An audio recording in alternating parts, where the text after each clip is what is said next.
Carson Price from the Historic Wall Center, now joined by Jeff Marek, host of The Sheet, which you can find on the Nation Network daily at noon Pacific time.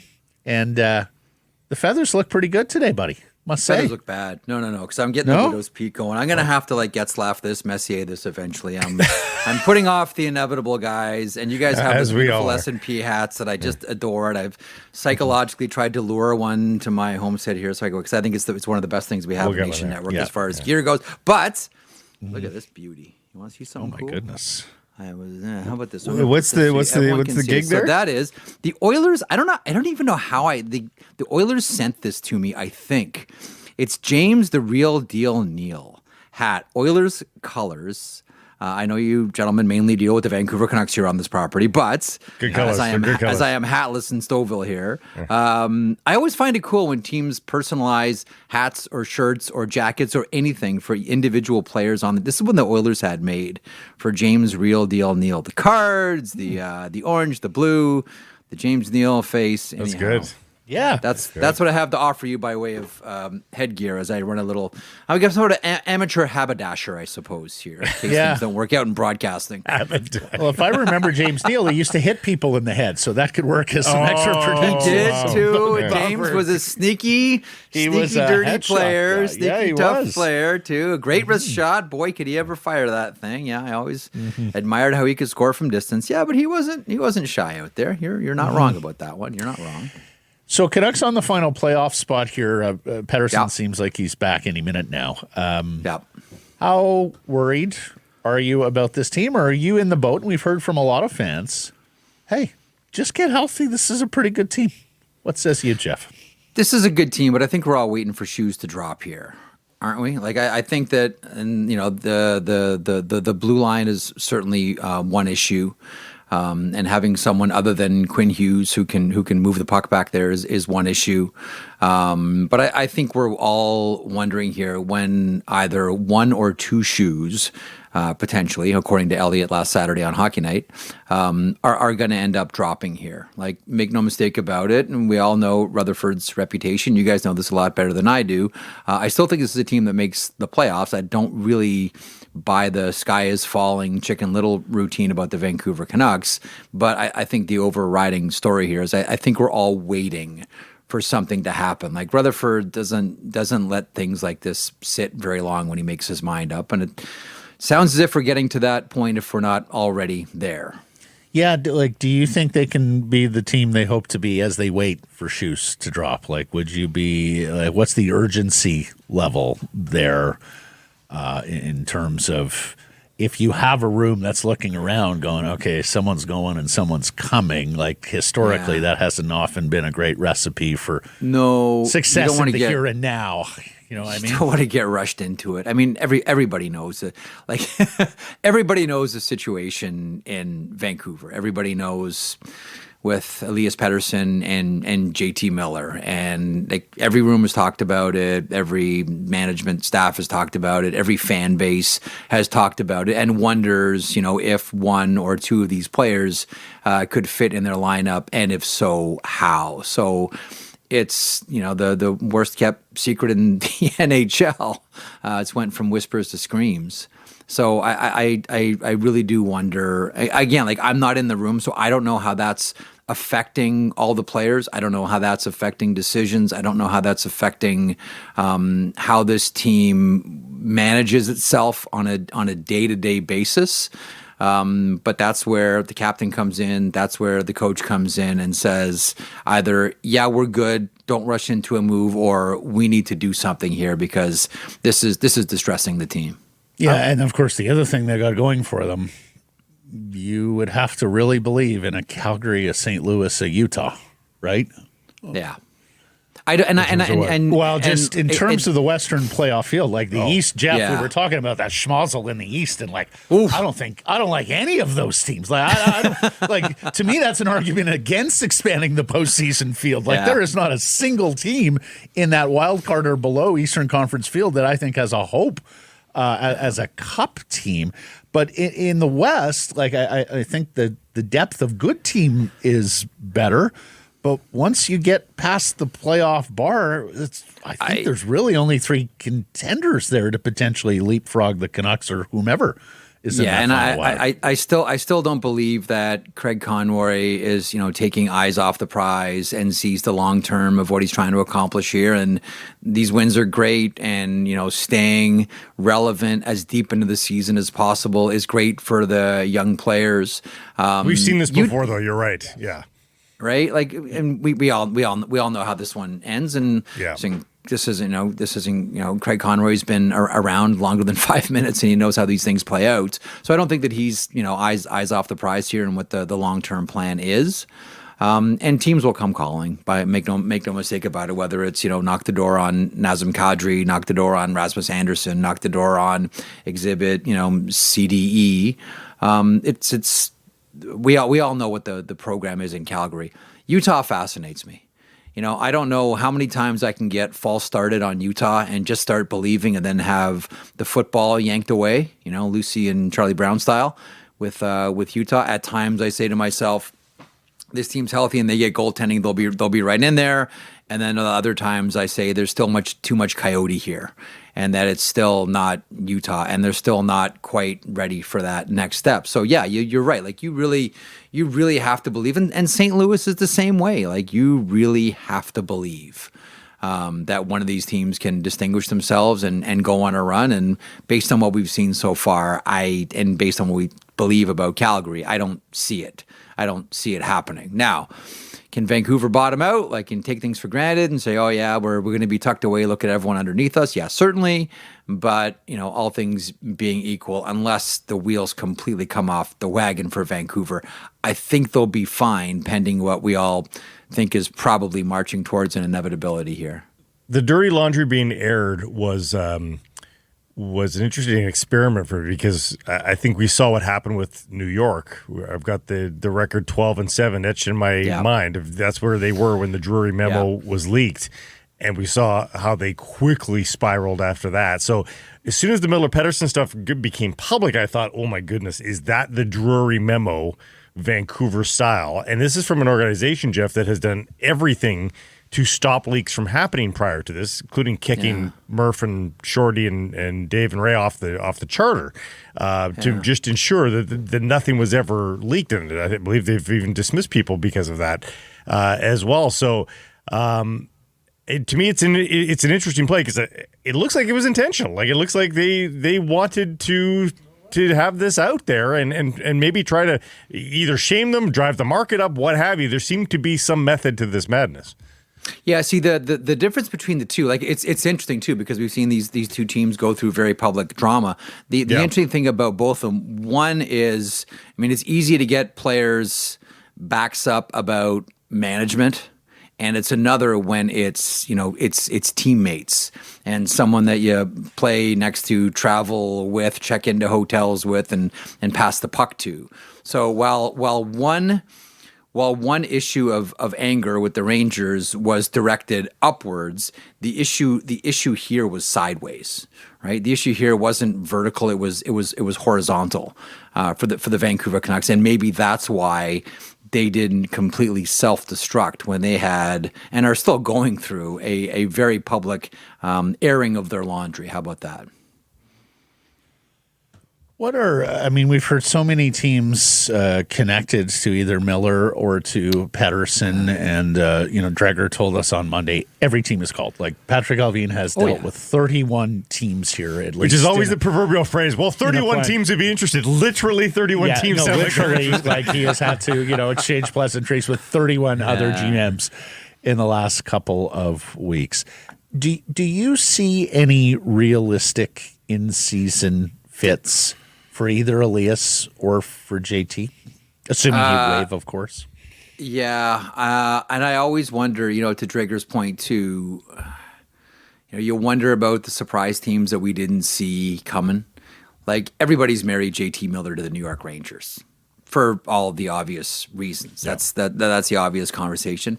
I always wonder about who else would be out there. You guys know once upon a time, the Pittsburgh Penguins were very interested in JT Miller. That was with Ron Hextall. However, I don't think Kyle Dubas is looking for JT Miller. Aging I think he's stars, looking not for- Kyle Dubas' kind of thing. No, that's not. He's looking for second chance players in between the ages of like 23 and 26 or 22 and 25. Like that seems to be whether, you look at, all the recent acquisitions, Glass and Tomasino and Joseph and all that seems to be the sweet spot for Dubas on his second chances. They want young players, they want, prospects and they want picks. But that's the sweet spot, that age group for players they want initially. So you do wonder, okay, if it's the Rangers, sure, but who else for JT Miller? I think this is interesting because we can all play fantasy general manager, and and I think rightfully so. A lot of people have wondered about the Buffalo Sabres and players like Dylan Cousins. Like I think the main preoccupation here for the Vancouver Canucks, as much as the blue line may be an issue as well. I'm pretty sure that Vancouver wants to make sure they're insulated with centers, knowing that they're going to let go of one and possibly a pair here. That they want to make sure that they have centers coming back. Otherwise, you might look at it and say, I wonder if they can fish Owen Power out of the Buffalo Sabres for Elias Pettersson here. I know the money doesn't exactly wash, but these things can get massaged. So I think like if you're looking for Elias Pettersson, I think you're probably considering initially a team like the Buffalo Sabres. I do wonder about Kevin Adams and where he's at with trades, considering all the players that have left and ended up winning Stanley Cups. See O'Reilly, see Eichel, and see half of the Florida Panthers from last season.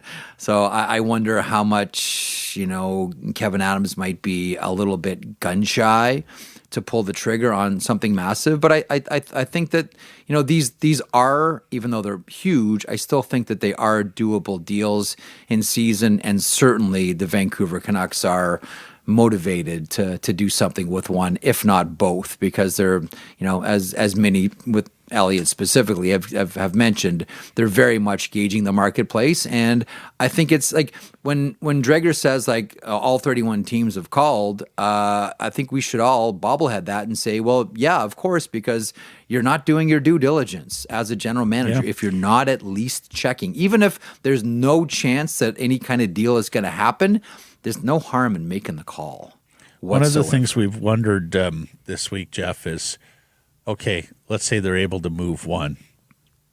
Is everything going to be fine after that? Can relationships be repaired? Can the genie be put back into the bottle? What's more likely, onwards and upwards from one of them being moved, or the leftover faction? Is it more likely that this is just working towards a full team makeover around Quinn Hughes? Step one towards that. That is such a great point. We've seen it before. You go back to the 100. This is a great point. It's a really good point. You go back to the 100-year anniversary of the Montreal Canadiens, and it was Camp Koivu and Camp Kovalev, and here's Bob Gainey pulling his hair out the entire season. We can all recall how that one went for Montreal. In Toronto, there were a couple of different rival camps. There was the Travis Green, Corson, and Tucker, and then there was the Domi camp on the other. And you're right. Like no matter what you do, there's still going to be, and I don't know if this is true in Vancouver, but if the room is divided and one guy goes, what happens to that camp that was loyal to the player that just got traded? Like, how deep do the wounds go? How deep is the divide in this room? Or is it more of a contained fire where it's just isolated to these two players and everybody is just trying to make sure they can get through a day and get through a game and get to the next city and get through the next period? Because you're right, that is such a good point.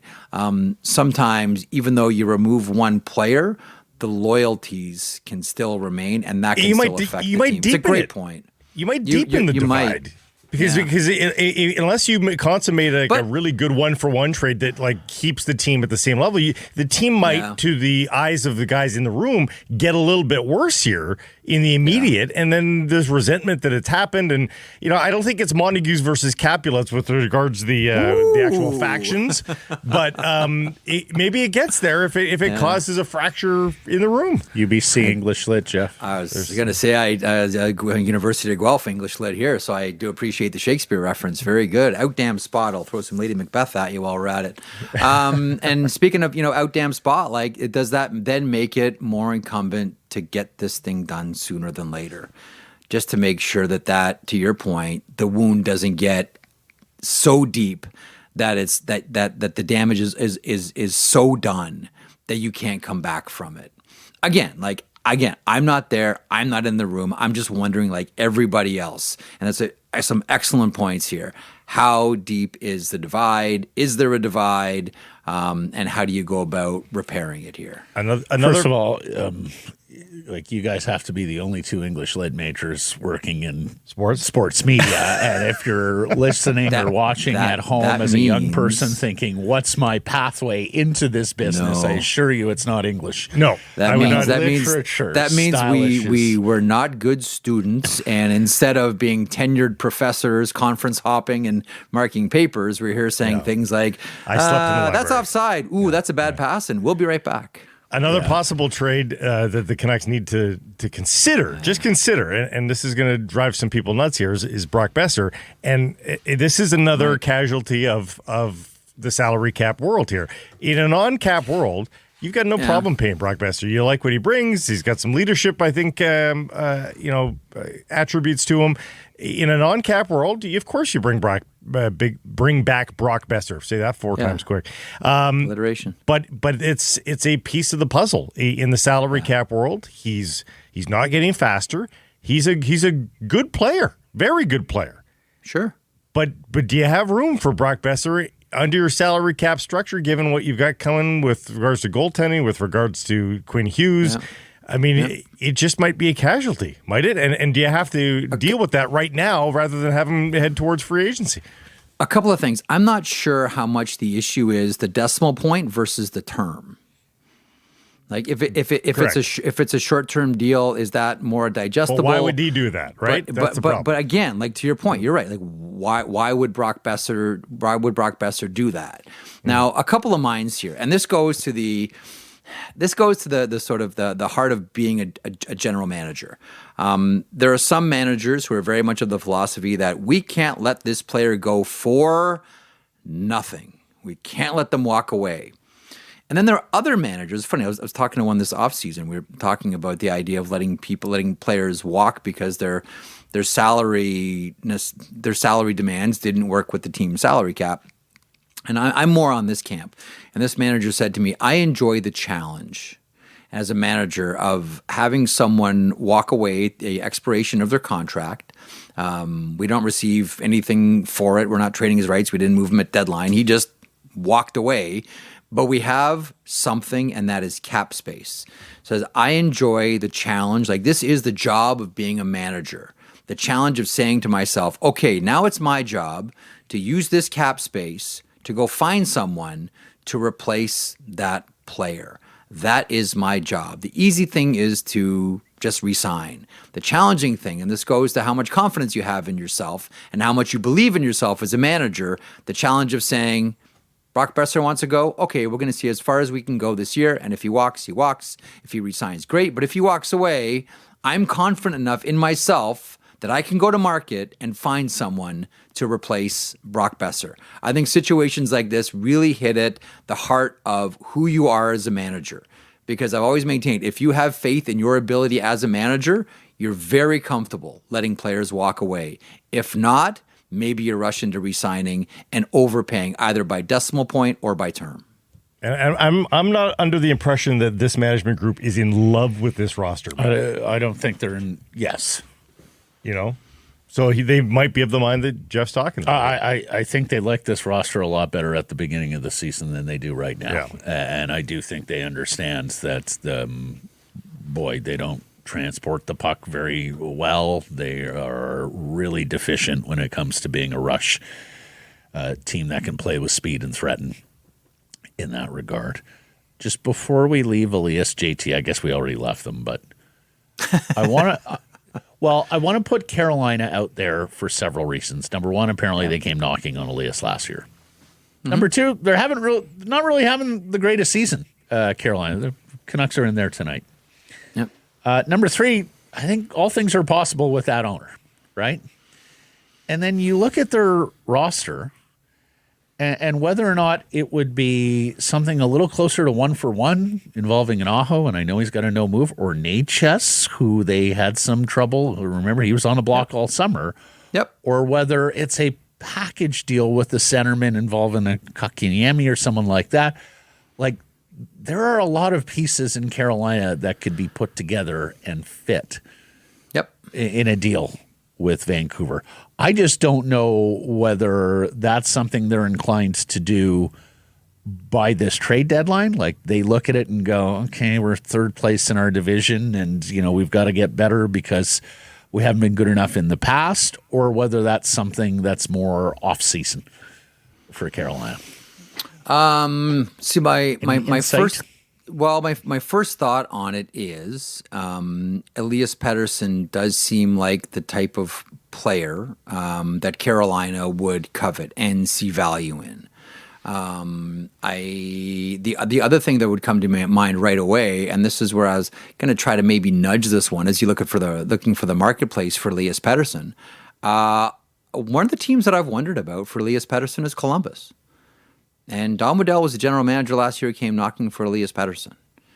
Like, all of a sudden, the Columbus Blue Jackets now look like they've taken a step. And I know you might look at it and say, "Oh, this is fool's gold. It's a little bit of a bump. Okay, good for them. That's cute." But all of a sudden now, we're talking about the Columbus Blue Jackets as being a threat for a wild card spot in the Eastern Conference. And, Ottawa is starting to, maybe shoot themselves in the foot here a little bit when it looked like they were going to try to, run away and hide with that final wild card spot.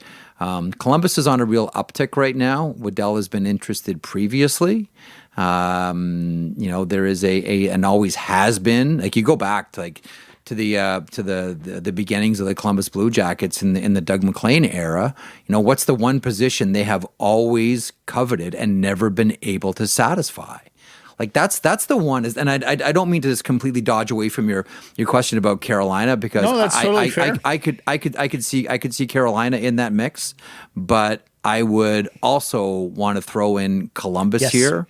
I think that Columbus is in a fascinating spot right now. They have a lot of cap space. Make no mistake about it, they have a ton of cap space. They still have needs, and now with the Monahan injury, that makes things even more challenging. And Adam Fantilli goes up a spot. Extra first-round pick to throw around too. Yep, absolutely. So, like, to me, in a lot of ways, Columbus makes a lot of sense. I think there are still a lot of things here that Don Waddell wants to do on this team. I do wonder about Ivan Provorov, and where once upon a time I thought for sure this guy's gone by deadline. I'm not so sure about that. I wonder, and I had Waddell on the other day on the sheet, and he was talking about not closing the door to re-signing the player. And some might look at that and say, oh, that's just a tactic to raise the potential trade value. I'm told it's not. I'm told that Provorov likes it there. I think for the right decimal point, I think the Columbus Blue Jackets would be interested in bringing him back. I don't know. What's the Damon Severson antics? What's going on there? Do you think? Yeah, I think if they could move him, they probably would. But I just don't know what the market value, given the realities of that contract. Like, that's a real tough one to move right now. It's too bad. I really like the player. I really like the person as well. It's not working out with the Blue Jackets. And that was a different regime again that brought him in. The contract goes forever.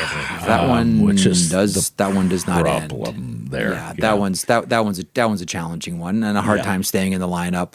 But I would wonder about Columbus. I very much would. Like, Don, we talk about managers that have reputations for being aggressive and making moves and being bold. We always tend to put Jim Rutherford right on top, and for good reason. He's one of, if not the most aggressive in the NHL. I'd put Don Waddell right in there as well. Who do you like the most? These are two guys that aren't shy. Let's go shopping in the CBJ. Who do you like the most out of Sillinger, Johnson, Fantilli? Who do you think's got the best upside? Fantilli. Yeah. Fantilli's the guy. I mean, he's like just so high skill. Like, he's still again, he comes out of Michigan, and he's so skilled, and he's just in the process, like all young players, learning the game at the NHL level. Like, it became pretty obvious. You watched him as a Wolverine.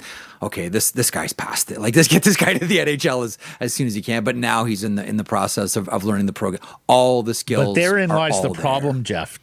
Like, if you're moving Elias Pettersson here, you're trying to contend for a cup, and is Fantilli, ready to be a 2C on a cup contender. Anyways, marvelous looking prospect, though. Lastly, good sir. Yes, sir. We spent an awful lot of time over the last couple of weeks talking about Hockey Canada player selection at the World Juniors. Yes. This Four Nations is coming up. And Hockey Canada player selection at the position where we all looked around and went, boy, we're really weak there. Yeah. They took Sam Montembeault over Logan Thompson in Washington. Logan Thompson is now 17-2-2 with a .919 save percentage. Yeah. And a 2.32 goals against average. Yeah. Gosh, it would be a real shame if our best goaltender was not on the team next month. Yeah. I do get it. I understand. I wondered about that one initially when it happened. I'll tell you what, I was talking to someone the other day from Hockey Canada, and we were talking about, how they're getting carved for roster construction for the World Juniors. And he said, like, look, like that's legitimate. Like, everybody has their rights to take a swipe at us for roster selection. That's fine, or even roster deployment for that matter for Dave Cameron. And he said, we really do have a feeling here that, they're hanging another piñata up here for Hockey Canada for the Four Nations face-off. And everyone's ready to grab a stick and have a whack at this piñata if it goes south for the Four Nations face-off. So I think everybody at Hockey Canada is well aware of it. I think that they're bracing for it. With hockey at Hockey Canada, and I think that as much as I think a couple of things. One, just to pick up on the junior conversation, the way that they choose teams is going to change. I really do believe there'll probably be they'll go back to the idea of the full-time general manager. Probably go back to that situation. Maybe choose the best players. Yeah. Well, and to be clear, I had no trouble with Hale or Binnington as selections, and both of them are now rocking a less than 900 save percentage. Yeah, but, let's not. We got to wrap up here. We're out, but sure. Again, much like the juniors, it's not hindsight, it's foresight. A lot of people were saying this on the way in, not after seeing results. My friend, you have a marvelous weekend. You take good care of our Canucks when they're in Toronto tomorrow, okay? Thanks, Joe. Yes, absolutely. We know how much everybody in Toronto loves the Vancouver Canucks. Oh, yeah. Yeah. And vice versa.